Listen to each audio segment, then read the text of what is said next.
Bueno, pues hemos visto hasta aquí, ahora ya me meto en harina, em, la primera parte de la ley de Dios. Hemos dicho que la ley es su palabra, porque la palabra es la palabra de honor, Dios cumple sus promesas.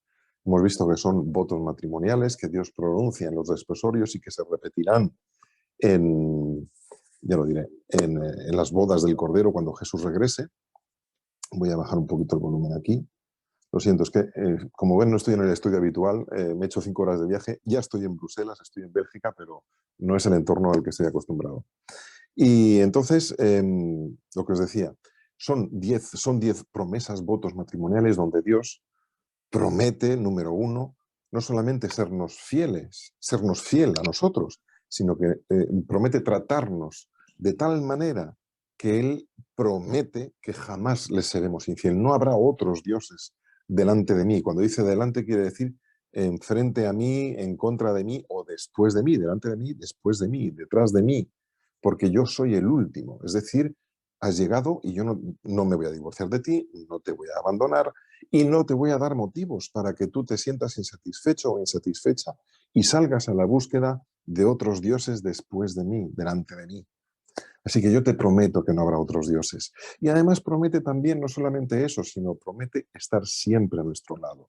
No te hará falta llevar una fotografía mía en tu billetera porque estoy a tu lado. ¿Para qué quieres una imagen de alguien que tienes a tu lado? Yo prefiero hablar a mi esposa cuando vamos juntos por la calle que no hablarle a su fotografía si la saco del bolsillo. Es una tontería si tengo a la de verdad a mi lado, ¿no? Luego vimos lo que significa los otros detalles de esos versículos. Yo recomiendo que se vuelva a ver todo si alguien no lo había visto antes. Y después también promete no solamente la fidelidad, serte fiel y estar siempre a nuestro lado, sino que además promete siempre estar a la escucha. Nunca usaremos su nombre en vano. Jamás, porque cada vez que lo usemos, el nombre se usa para llamar a alguien, a atraer su atención, él va a responder siempre. Siempre va a responder. Nunca usaremos su nombre en vano. Eso sí, una vez que hemos llamado su atención y él nos da un consejo, porque estamos con una consulta o lo que sea, eh, todavía podemos llegar a tomar su nombre en vano si lo que hacemos es tirar a la papelera, a la basura, el consejo que él nos da. No merece la pena. Y es cuando Dios dice, si al final de cuentas tú me llamas, yo te prometo que siempre voy a responder. Pero si tú luego, con lo que yo te diga, mi consejo, mi orientación, lo que sea, lo tiras a la papelera, te va a ir mal. Pero no porque yo te castigue, sino porque yo no te puedo tener por inocente, no te puedo convertir en alguien inocente, no te puedo inocentar. Culpable todos somos culpables. Y él lo que desea es declararnos inocentes a través de la cruz de Cristo y su sangre, ¿no? Y él dice, aunque yo quiera hacer eso, no podré tener por inocente al que toma mi nombre en vano. Es decir, al que me llama, yo le doy un consejo y luego lo tira a la papelera. Porque si no sigues mi consejo, te va a ir mal. Porque es imposible que tú tengas una idea mejor, más brillante y más efectiva que la que yo te voy a dar. Así que te irá mal. ¿Se entiende? Y después prometió otra cosa maravillosa. Un día en familia, un día especial, un día de calidad, de estar juntos, un día que nos pide que nos acordemos, porque Él ya se ha acordado, un día que Él ha puesto aparte, ha bloqueado en su calendario de su agenda, bloquear todas las semanas hasta la eternidad, bloqueado, lo ha puesto aparte, ¿eh? Lo ha apartado, lo ha consagrado. Me gusta mucho porque en francés se dice consacré. Consacré significa consagrar, pero no en el sentido mágico o espiritual, sino de apartar, dedicar a algo, a alguien. Está bloqueado.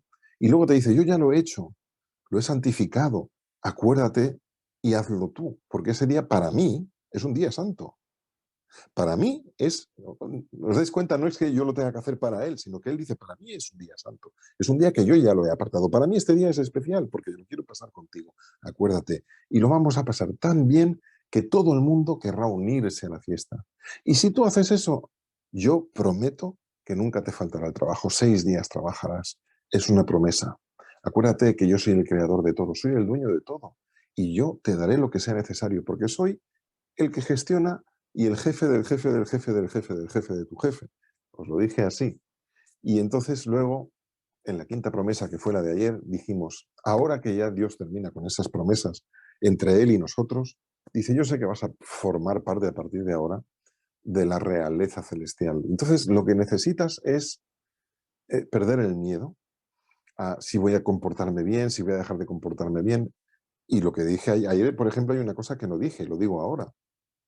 En el momento que en un compañero de trabajo o donde estéis se enteran de que eres cristiano o eres cristiana, la gente te mira con lupa. A los demás les da igual, pero enseguida están esperando que cometas un error para decir, y tú lees la Biblia y tú crees en Dios y tú, ¿por qué están siempre en el detalle del que saben que es cristiano, de cuando se enteran de que tú eres cristiano? Pues eso es lo que Dios está diciendo. En el momento que tú pasas a ser de la realeza, vas a estar pasado todo el rato bajo la lupa, bajo el escrutinio de los que te rodean. Puse el ejemplo de Lady Di, de la gente de la realeza terrestre, ¿no? Cuando están siempre a ver qué peinado llevan, cómo se viste, cómo habla, cómo camina, qué tipo de ropa, qué zapatos.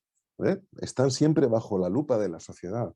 Y nosotros, en una manera o en otra, estamos siempre bajo la lupa de la sociedad en el momento que decimos, soy cristiano, he aceptado a Cristo, yo sigo a Dios. Y Dios dice, yo te prometo, no tengas miedo, que vas a conseguirlo. Yo te prometo que honrarás a tu padre y a tu madre. Vas a conducirte por la vida de una manera que la gente que te ha precedido, tus padres, tus abuelos, se sentirán honrados, estarán orgullosos de decir, ese es mi hijo, ese es mi nieto. Míralo, míralo, soy su abuelo, soy su padre, soy su madre, qué orgulloso estoy de ti. Honrarás a tu padre y a tu madre. Y no solo eso, sino la gente que te rodea acudirá a ti. Lo vimos que lo decía en Isaías. La gente dirá, pero ¿por qué le va tan bien a esta gente en la vida? O a pesar de lo mal que le va, ¿por qué no pierde la sonrisa? ¿Por qué siguen siendo felices? Y acudirán a ti a causa de mi nombre. Y precisamente por eso, porque Dios es el primer interesado, os leí un texto, Él es el primer interesado, el primero que quiere que se prolongue nuestra vida sobre esta tierra, para que sigamos siendo una referencia, una luz, un faro que ilumina el camino de aquellos que todavía no conocen a Dios, para que se acerquen a Él. Por eso Dios nos prolonga la tierra, en la vida sobre esta tierra. Pero la pregunta con la que terminé ayer es, bueno, ¿y cómo se honra a Dios? ¿Y cómo se honra a los padres? Lo hemos dicho de forma muy genérica. Un buen comportamiento, en fin, ser gente ejemplar, gente agradable, a la que da gusto acercarse, etcétera, etcétera. Pero luego Dios dice, ahora viene cuando yo te explico lo primero de todo, lo primerísimo de todo. No temas por tu seguridad. Yo te prometo que a partir de ahora no matarás. Y hay muchas formas de matar, pero eso de salir a la calle como prácticamente en el Far West, en el lejano oeste de las películas de ahí de Estados Unidos, donde casi se justifica el tener que matar al otro porque es una mala persona, Dios te está diciendo, no, no, no, no, no matarás. No es cosa tuya. No dice no mates, dice no matarás, es una promesa. Yo te prometo, primero, y esto ya os dije que a partir de ahora, Dios se repite, pero lo que hace ahora es todo lo que nos ha dicho, explicarlo de forma más práctica. Él ya había dicho, yo soy fuerte y celoso, ¿se acuerdan de eso? Entonces, ¿qué son los celos de Dios? Ya lo expliqué el otro día y lo vuelvo a explicar ahora. Los celos de Dios no son los celos, estar celoso de alguien, sino, ya, si me explico bien, los celos de Dios son diferentes de los celos humanos. El celo humano es desconfianza, no me fío de que mi esposo o mi esposa me sea infiel, no me fío de que... Y esos son los celos humanos, pero la palabra celos que se usa aquí es diferente en el original. Y lo que está diciendo es fervor, pasión por algo. Y Pablo lo llega a decir, porque el celo de Dios me consume por dentro, es como fuego en los huesos, llega a decir Jeremías e Isaías. Es celo por Dios, es pasión por algo, es que no me puedo reprimir porque es que me encanta. Y Dios dice, yo soy celoso, pero no celoso de ti, sino por ti. Entonces Dios tiene pasión por ti. Y además nos lo ha dicho ya, yo soy fuerte, yo puedo defenderte. Se acabó la autodefensa y el saber cómo. No, no, no, es que no tienes que, ni físicamente ni de ninguna otra manera, no tienes por qué matar. Esto que has hecho hasta ahora de sobrevivir en el mundo, déjamelo a mí. Déjame que sea yo el que te defiende, déjame que sea yo el que dé la cara por ti, déjame que sea la Guardia Real, todo un ejército de ángeles, el que se ocupe de tu seguridad. Tienes guardaespaldas. Sabemos que cada uno de nosotros tiene al menos un ángel de la guarda. Y si no, acordaos de Elías, de Eliseo. Son más los que están con nosotros que los que están contra nosotros. Señor, háblele los ojos a mi siervo. Y había todo un ejército de a caballo y de carros de fuego alrededor protegiendo a su profeta. Dios dice, yo tengo la guardia real a tu servicio. No matarás. Yo te prometo que se acabó ir por la vida sobreviviendo como si fuera una película apocalíptica. Yo me encargo de tu seguridad. A veces cuesta entender eso, pero cuando el Señor permite ciertas cosas es porque Él sabe que podemos soportarlas. Mañana hablaré quizá un poquito más de eso en el segundo tema de la mañana. Pero hay una promesa que me encanta, Primera de Corintios 10:13. No está en este texto de hoy, pero aunque mañana la repita, me da igual, porque es uno de los textos que más me gustan de la Biblia. Ningún problema, ninguna tentación, ninguna prueba que sea sobrehumana os ha sobrevenido. Y dice el texto, porque Dios es fiel, que jamás dejará que seáis tentados, probados, que sufráis dificultades más allá de vuestras fuerzas. Y Dios es fiel, que juntamente con la prueba os dará la tentación. No está diciendo que nos dé la prueba, está diciendo que nos da la tentación, nos da la salida para poder soportar. Rectifico lo que he dicho. La prueba viene y Dios junto con la prueba, Él nos da la salida para que podamos soportar. Y eso es otra promesa, hay muchísimas promesas en la Biblia. Así que tenemos que confiar en Él, tenemos que confiar en lo que permite o no que pase en nuestra vida, porque si Él sabe que podemos gestionarlo, nos lo dejará, porque eso nos va a ayudar a crecer, a perfeccionar el carácter, a aumentar, a ser mejores personas, a parecernos cada vez más a Cristo. Es cierto que hay gente que me podía decir, pero pastor, pero es que en el Antiguo Testamento vemos un Dios que va a la guerra, que manda a matar, que hace esto. Perdonadme, siempre tenemos ese filtro equivocado, que no es el mejor, para leer el Antiguo Testamento. Y estamos viendo que el mismo Dios del Antiguo Testamento es el mismo Dios del Nuevo. No hay dos dioses diferentes como algunos entienden. Para nada, es el mismo y es la continuidad. No era el plan de Dios que el pueblo de Israel tuviese que literalmente ir a matar según hacer lo que hicieron. Prueba de ello lo tenéis, por ejemplo, en Éxodo 23, versículos 27 y 28. En el versículo 27 y 28 del capítulo 23 de Éxodo, Dios dice, yo enviaré mi terror delante de ti y consternaré a todo pueblo donde entres y te daré el cuello, la cerviz de todos tus enemigos. Enviaré delante de ti la avispa que eche fuera al Ebeo, al Cananeo, al Eteo de delante de ti. Dios dice que iba a mandar plagas delante de él. Acuérdense, es que algún israelita tuvo que desenfundar un corta uñas, siquiera para defenderse del ejército más poderoso del mundo de aquel momento, que era el ejército egipcio. No, fue Dios el que se libró de ese ejército. Fue Dios el que decidió a quién continúa viviendo y quién no. Es Dios el que decide, es Dios el único juez. Dios es el único que puede hacerlo. Y ese era el plan. Yo enviaré delante de ti la avispa y todo esto. Por cierto, hay otro tema que no he tratado hoy, pero lo digo rapidito. El hebeo, el cananeo, el eteo, y cuando uno entiende lo que significa, traduce el significado de hebreo, está diciendo el terrorista, está diciendo el ladrón y está diciendo el delincuente. Eso es lo que significan esos gentilicios. Son los terroristas, los asesinos y los delincuentes.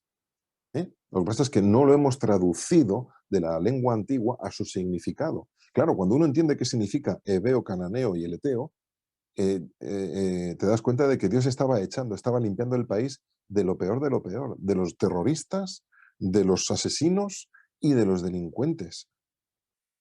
Eso es lo que significan esas palabras. Esto es un pequeño paréntesis, no lo tenía preparado, pero es verdad. ¿Cuántas cosas hay en la Biblia que no entendemos porque se nos escapan esos detalles, verdad? Bueno, pues Dios estaba limpiando el barrio bajo de esa parte del mundo para dárselo a gente diferente, a su pueblo, ¿de acuerdo? Yo sé que iba a decir algo y se me ha escapado porque me he ido por las ramas al final. Dios está haciendo esa previsión, manda y no quería en ningún momento que el pueblo se manchase las manos de sangre. No era su plan, no era su proyecto. Sin embargo, esto es como el que va manejando. A ver, ¿cuánta gente le gusta manejar? No quiero provocar ninguna discusión en esta noche y no quiero que nadie duerma en el sofá. Pero es cierto que normalmente es el marido el que conduce y la mujer, aunque sabe conducir, es la que va de copiloto. Pero cuando conduce el esposo y ella está conduce, cuando el esposo va al lado y ella es la que conduce, ¿cuántas veces nosotros pisamos el freno donde no hay? Porque le estamos diciendo, para, frena, pon el intermitente. Lo digo, no quiero discusiones esta noche, que todo el mundo duerma en paz y en calma, nadie en el sofá. Pero nos cuesta, estamos diciendo, y estoy pisando, ay, perdón, estoy moviendo la cámara, estamos pisando el freno cuando yo no tengo ningún pedal de freno, lo tiene mi esposa, está ella conduciendo. Al final mi mujer me ha dicho, conduce tú y déjame en paz. Nos cuesta, nos cuesta dejar a Dios los mandos de la vida, el volante. Nos cuesta decirle, Señor, toma las riendas, que yo me dejo llevar. No, no nos gusta, y eso es lo que le pasaba a Israel. Ve y manda a los espías. Oh, son gente gigante, ¿verdad? No vamos a ir. Pues no vayáis a la 40. Ah, que ahora sí queremos ir, pues ahora no vayáis. No nos gusta dejar o que otro controle nuestra vida. Y ese es el problema. Por eso al final se tuvieron que manchar, se quisieron manchar las manos de sangre. Y si no, recordad la historia de Jai, el pueblo de la conquista de Jai, perdieron contra el pueblo más pequeño de Canaán. ¿De acuerdo? Otro aspecto interesante es que solamente Dios puede decidir quién vive y quién no vive. Solamente Dios es el juez supremo, porque Él es el que da la vida y el que la mantiene hasta lo sumo. Da oportunidades incluso a la gente que ni yo puedo entender ni comprender. ¿Cómo es posible que Dios le prolongara la vida tanto hasta tal punto, por ejemplo, a un Adolf Hitler? Pues no lo sé, son preguntas que le tendremos que hacer al Señor. ¿Por qué no lo fulminó? Pues no lo sé, pero Él es el único juez. Lo que yo hago en el momento que decido quién vive y quién no, y yo mato, no espero a que Dios intervenga y yo mato. No sé si se dan cuenta, lo que yo estoy haciendo es ponerme en el lugar del juez. Y si yo me pongo en el lugar del juez, primero Jesús nos dijo, no juzguéis y no seréis juzgados, ya empezando por ahí. Pero es que en segundo lugar, ¿quién es el juez? Es Dios. Y si yo estoy ocupando el lugar del juez, estoy ocupando el lugar de quién? De Dios. Perdón. No sé si se han dado cuenta que eso fue precisamente lo que llevó a Lucifer a su revuelta. El querer ser igual a Dios, ocupar el lugar de Dios y sentarse en su trono. A veces no nos damos cuenta de lo que significa no matarás. Es una promesa, pero si yo no confío en esa promesa, quiere decir que le estoy diciendo a Dios, apártate de en medio, que yo me pongo en tu lugar, yo voy a tomar las riendas de mi vida. Y eso fue la semilla del primer pecado en el corazón de Lucifer. Decirle a Dios, apártate, que voy yo. Y esa es la semilla de todo pecado. Que todo pecado no es ni más ni menos que desconfianza en todas las promesas que Dios nos hace en Éxodo 20. No creer que Él va a cumplirlas y decirle, Señor, apártate, que yo voy a hacer lo que me dé la gana. Te he pedido consejo, pero acabo de tomar tu nombre en vano porque no te voy a hacer caso. Te he llamado para nada y yo voy a hacer lo que me dé la gana. Y yo voy a decidir quién vive y quién no. La consecuencia es grave, no sé si se dan cuenta. Ya no es solo el hecho de quitar una vida, que es grave, sino que estamos diciéndole a Dios, yo quiero ocupar tu lugar, soy yo el que va a decidir. Y eso es mucho más serio incluso todavía que quitar una vida, porque queremos ocupar el lugar de Dios, que fue lo que llevó a la revuelta de Lucifer y sus ángeles. En fin, es para que se den cuenta a veces de hasta dónde llegan las consecuencias de nuestras decisiones si no las tomamos correctamente, y que a la base de todo eso, en el fondo, lo que hay es que realmente yo confío en que Dios va a cumplir su promesa o no. Confío en que Él va a librar la batalla que ha prometido librar por mí. Esa es la gran cuestión. Pero luego también está la parte de que es que el Señor tiene mucha paciencia. Un ejemplo muy claro, Jonás. ¿Se acuerdan de Jonás? El profeta que no quería hacer su trabajo. El profeta que Dios le dijo, tira a Nínive y di este mensaje de mi parte. ¿Y qué hizo Jonás? Media vuelta y se fue en el sentido contrario. Tenía que ir hacia la actual Afganistán, hacia el actual Irán, para aquella zona de allí, y él no. Él se fue a Jope, se fue hacia el Mediterráneo, tomó un barco y se fue de vacaciones al sur de España, a Tarsis, ahí, a un spa. Eso es lo que quería. Se fue en sentido contrario. Sin embargo, cuando él regresó, ya conocen el resto de historia, Nínive se arrepintió y Dios prolongó la vida de los ninivitas 100 y pico años más, 130, 135, no me acuerdo ahora exactamente. Bueno, más de 100 años les prolongó todavía una oportunidad, porque se arrepintieron. Y Jonás se enfadó, se pilló un rebote inmenso. Y él llega a decir, pues si yo ya sabía yo que tú eras un Dios de misericordia y que lo ibas a perdonar. Y nosotros hoy en día estamos con miedo constante de que Dios nos castigue, y Jonás tenía clarísimo hasta qué punto Dios es un Dios de amor y misericordia, que estaba seguro de que si él iba y cumplía lo que Dios le había dicho, Dios iba a perdonar a los ninivitas, que eran los peores enemigos de los israelitas. Por eso no quería ir, porque estaba seguro de que Dios les iba a perdonar. Fíjense lo que dice Ezequiel 18:32, porque no quiero la muerte del que muere, dice Jehová el Señor. Convertíos, pues, y viviréis. Dios no quiere la muerte de nadie, de nadie. Los ninivitas, que hoy serían los talibanes, para que me entiendan.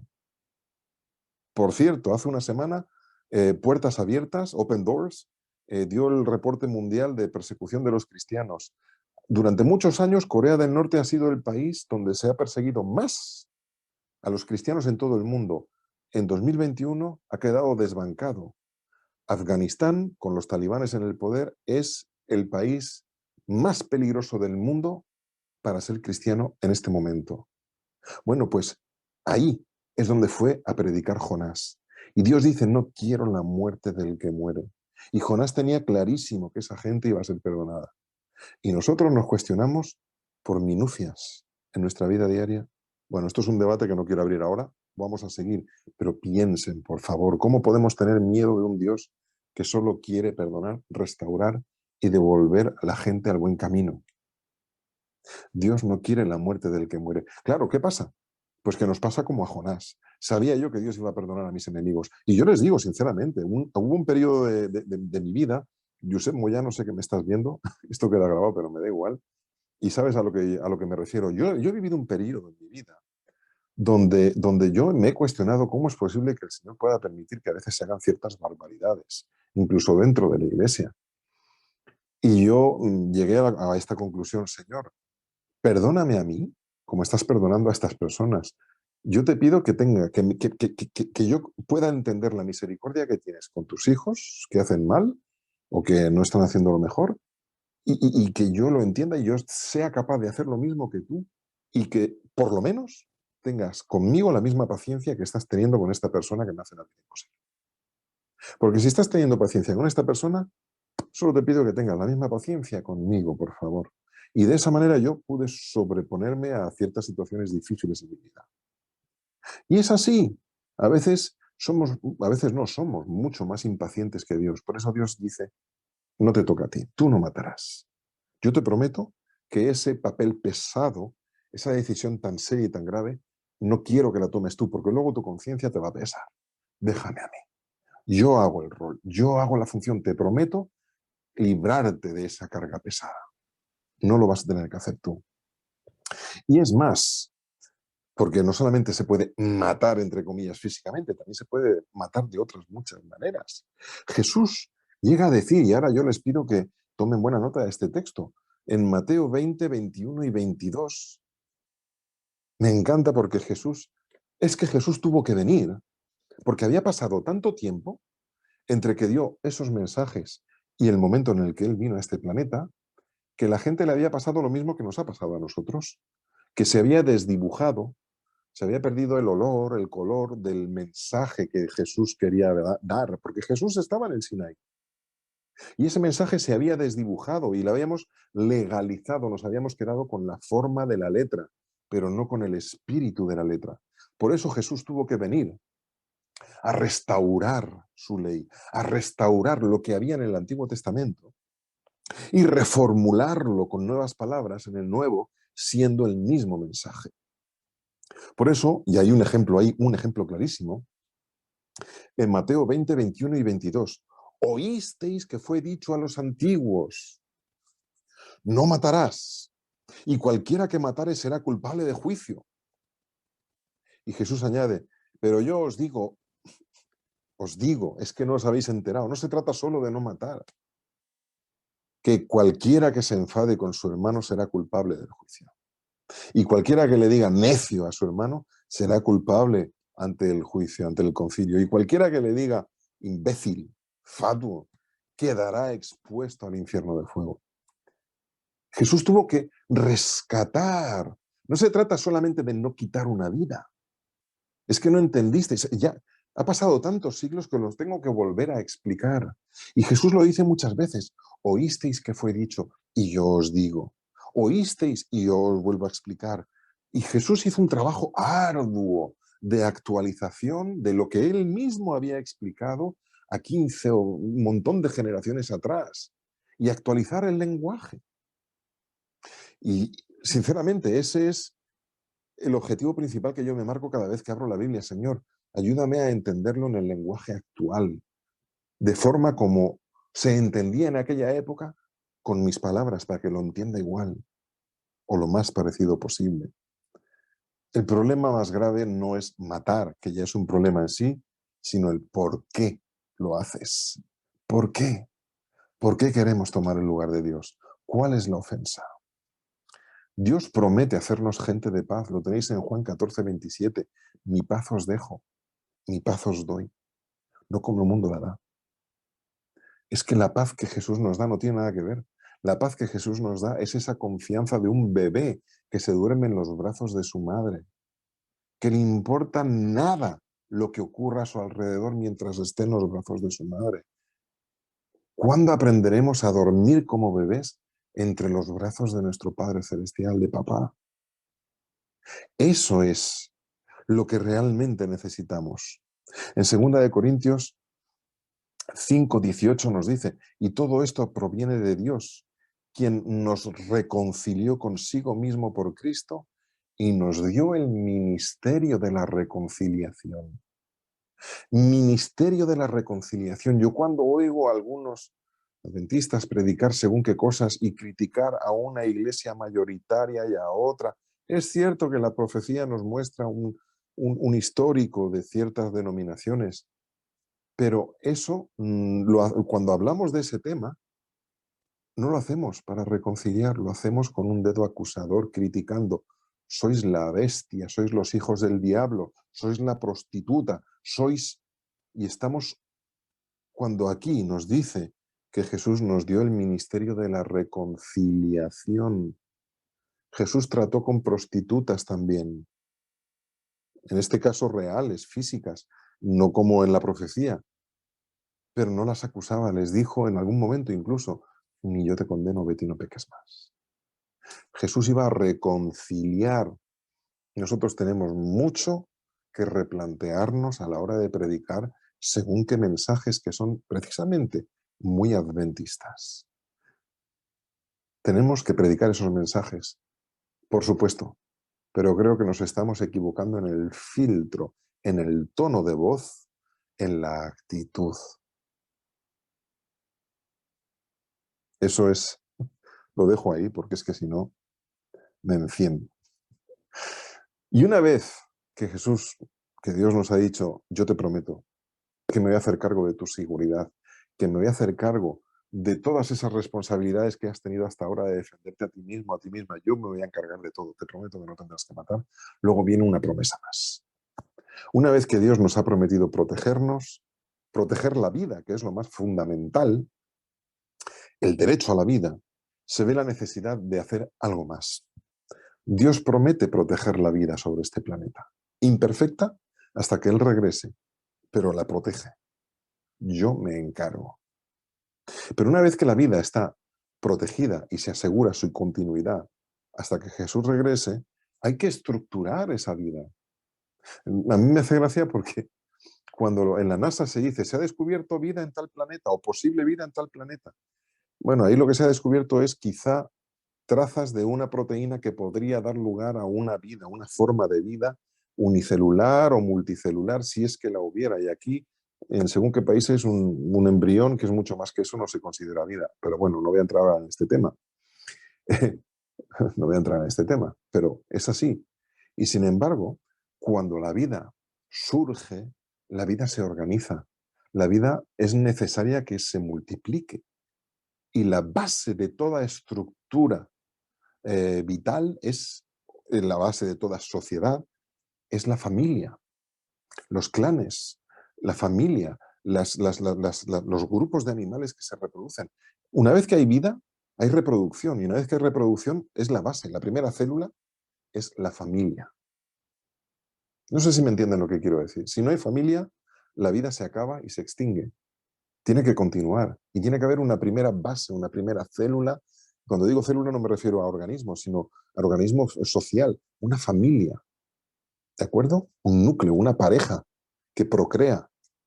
Y Dios dice, yo prometo y garantizo la continuidad de la vida en este planeta. Una vez que la vida está garantizada, su protección, ahora hay que estructurarla. Y lo primero es la base, la célula base de la sociedad, la familia. Por eso la siguiente promesa tiene que ver precisamente con la protección de la célula principal de la sociedad, la familia, que es lo único que va a asegurar que el que Dios proteja la vida merezca la pena porque va a continuar la vida en este planeta. ¿Se entiende la lógica? Dios no puede, ¿para qué va a Dios decir que va a bendecir una familia si ya de entrada la vida se puede extinguir porque no está garantizada? Vamos a garantizar la vida, no matarás. Una vez que la vida está asegurada y garantizada, ahora viene, vamos a asegurar su continuidad. Vamos a crear las células familiares para que se organice y pueda crecer y multiplicarse. ¿Os suena eso al Génesis? Creced y multiplicaos. Pero esas células hay que protegerlas porque son sagradas. Por eso Dios hace otra promesa. Yo me voy a encargar de proteger esa estructuración de la vida. Yo me voy a encargar de lo más sagrado después de la vida misma, que es el núcleo familiar. Yo te prometo que no cometerás adulterio. ¿Y adulterio qué es? Adulterar algo es añadir un ingrediente que no estaba en la receta original. Esto está adulterado porque hemos añadido veneno, hemos añadido algo que no estaba en la forma original o en la fórmula original, un ingrediente extra que no es el que corresponde. Por lo tanto, la fórmula, la receta está adulterada. Y eso es lo que significa. Dios dice que va a proteger la base, no va a permitir que entren elementos extraños. Y Él va a decir, si tú confías en mí, vas a ser tan feliz, vas a ser vas a disfrutar tanto de lo que yo te voy a regalar, de la compañera o el compañero que te voy a proveer, que no necesitarás adulterar. No necesitarás ir fuera de tu ámbito íntimo para buscar cosas que tú crees que te faltan. Porque cuando crees que falta algo es cuando echas nuevos ingredientes y se adultera la fórmula. Y Dios dice, no, yo te prometo que si me dejáis intervenir en esta célula, os voy a proteger. Y os voy a proteger de tal manera que no necesitarás añadir elementos extraños, adulterar la fórmula original. Es una promesa. Vas a ser feliz. Vas a estar satisfecho con lo que eres, con quien compartes la vida. Evidentemente el pecado está en este mundo, ya lo dije el otro día. A veces puede ser que a un cónyuge o al otro se le cruza un cable, le explota un plomo y conocemos casos de divorcios que uno no llega a entender y no se lo explica, por mucho que el otro haya puesto de su parte. Pero si los dos son cristianos, porque al final de cuentas, tanto el esposo como la esposa, cada uno individualmente, entra dentro de este pacto con Dios de forma individual. Yo seré feliz con Susana, con mi esposa, mientras ella también acepte a Cristo igual que yo lo acepto. Y los dos estamos en la misma sintonía. Y los dos estamos bajo esa protección de la promesa divina, la protección de la vida y la protección de la familia. No se trata de, yo no miro a esa muchacha porque Dios dice que no puedo mirar. No, se trata de que es que cuando uno está lleno y satisfecho, ya puede pasar por delante de cualquier restaurante que no se le van los ojos detrás de un pastel. Porque no tiene hambre. Cuando uno está saciado, no le llama la atención. Cuando uno tiene hambre es cuando empieza a mirar donde no debe. Y ese es el problema. Y Dios promete, no cometerás adulterio. Yo voy a satisfacer vuestras necesidades emocionales, incluso físicas. Voy a estar con vosotros, os voy a ayudar a ser felices si me dejáis. Dios se involucra a ese nivel también. Proverbios 5 del 15 al 19 dice, bebe el agua de tu misma cisterna y los raudales de tu propio pozo. Se derramarán tus fuentes por las calles y tus corrientes de aguas por las plazas. Sean para ti solo y no para los extraños contigo. Sea bendito tu manantial y alégrate con la mujer de tu juventud. Como cierva amada, graciosa Gacela, sus caricias, y esto es muy sensual, te satisfagan en todo tiempo y en su amor recréate siempre. Saben, la belleza pasa, pero el amor no es solo belleza física. Hay una complicidad en la pareja que eso no se compra con dinero. Cuanto más años se llevan juntos, yo no veo los años pasar por mi esposa. Yo la sigo viviendo igual de hermosa o más incluso que cuando tenía 20 años. ¿Por qué? Porque lo que me importa es el contenido, una experiencia, una vivencia, una complicidad que nadie jamás podrá entender. Una mirada entre mi esposa y yo a veces dice tantas cosas y la gente no ha oído ni media palabra y nos hemos entendido.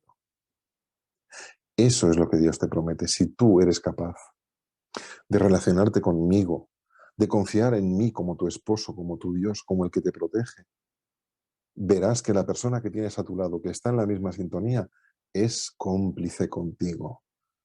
Y se creará un vínculo tan grande que nada podrá igualarse, ni se te pasará por la cabeza girar la cabeza para ver o buscar o tentar siquiera otras cosas que no proceden. No habrá nada que añadir a una fórmula que ya es perfecta. No tienes por qué adulterar esa receta, que es buena.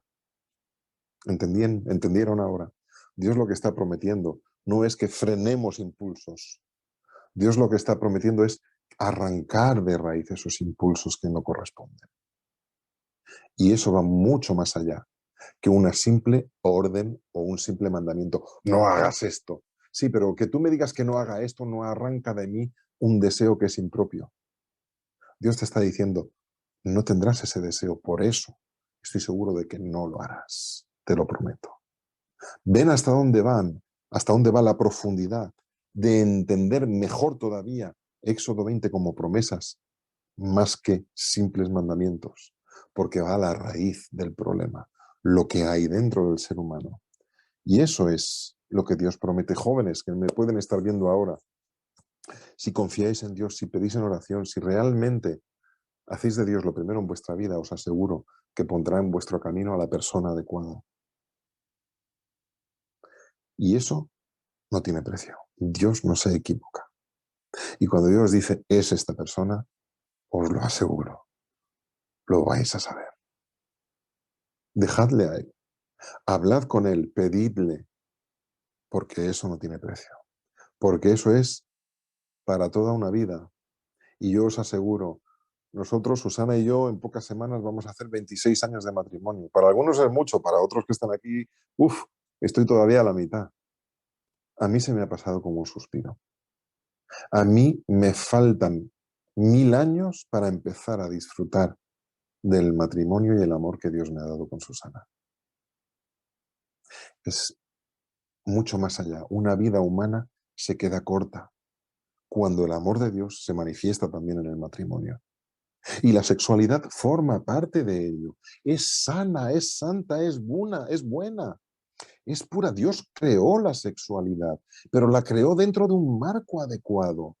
Yo lo he dicho muchas veces, saben que a veces hay huellas y uno cuando pasea por el bosque ve huellas y dice, por aquí pasó un jabalí. ¿Cómo lo sabes? Porque ves la huella donde estuvo la pezuña del jabalí, quedan huellas. ¿Queréis ver una huella de Dios? ¿Queréis ver una huella del dedo de Dios? Tomad vuestro dedo. No es ninguna broma, el dedo. Estos dos dedos. Y ahora, en la oreja, aquí, haced así, dadle la vuelta. ¿Os dais cuenta de que encaja el dedo a la perfección? ¿Quién le dio forma a esa oreja? ¿Qué dedo le dio forma a esa oreja? El único que moldeó por primera vez el barro. Tenéis en vosotros físicamente las huellas del dedo de Dios. Sois maravillosos, somos maravillosos. Y Dios dio forma a las curvas bonitas del cuerpo de la mujer. Y Dios dio forma a todo lo que un hombre también tiene como atributo masculino, con sus manos, porque eso no salió después del pecado, eso ya venía de serie antes del pecado. Y vio Dios que todo era bueno en gran manera, pero dentro de un marco, el matrimonio, con la persona adecuada. Dios es tan maravilloso que nos hizo el regalo de la sexualidad, siempre dentro del marco. O es que, por ejemplo, os voy a poner otro ejemplo, el marco del matrimonio no solamente en cuanto a la cantidad de gente, sino también en el tiempo, porque yo puedo ser novio y estar seguro de que me voy a casar con esta mujer o con este hombre, porque estamos enamorados. Faltan 2 meses para la boda, ¿qué más da si tengo relaciones antes o después? Pues sí, da mucho, porque estás faltando el respeto. Por ejemplo, me voy a comprar un auto, un coche, un automóvil, pero yo voy a firmar el auto. ¿Saben que a mí no me van a dejar sacar el auto del concesionario hasta que haya pagado, hasta que se haya puesto la matrícula y hasta que yo presente una prueba del seguro? Mientras no se cumplan esas 3 condiciones, no me van a dejar sacar el auto del concesionario, de la tienda. Ahora, como yo sé que está todo en trámite y nada va a fallar, yo voy a ir una semana antes a sacar el auto de la tienda. Todavía no tengo el seguro, todavía no le pusieron la matrícula, pero es mío. ¿Qué va a pasar si te pilla la policía? Te pegaron una buena multa, ¿verdad? Pues eso es exactamente igual. Dios creó un marco. Si uno prepara un pastel riquísimo, buenísimo al paladar, sabes la receta, lo metes al horno y lo sacas 20 minutos antes de tiempo del horno, ¿cómo quedó ese pastel? No te lo puedes comer porque está malo, porque todavía no se coció, porque no llegó el momento justo. Exactamente igual pasa con la sexualidad. Dios dio un marco. Jóvenes, presten atención, por favor. Es muy serio lo que estoy diciendo. El Señor nos da muchas bendiciones, pero también nos da instrucciones para cómo disfrutar felizmente de todo lo que nos regala. El Señor ha prometido proteger la vida y el Señor ha prometido proteger la base que estructura la vida sobre este planeta, la familia. El Señor ha prometido, también nos ha dado instrucciones en toda la Biblia, pero si confías en Él, no tienes por qué preocuparte. Mañana hablaremos de la 8ª y la 9ª promesa en el primer turno y de la 10ª promesa y un epílogo de promesas en el segundo turno. Que el Señor les bendiga y que descansen esta noche.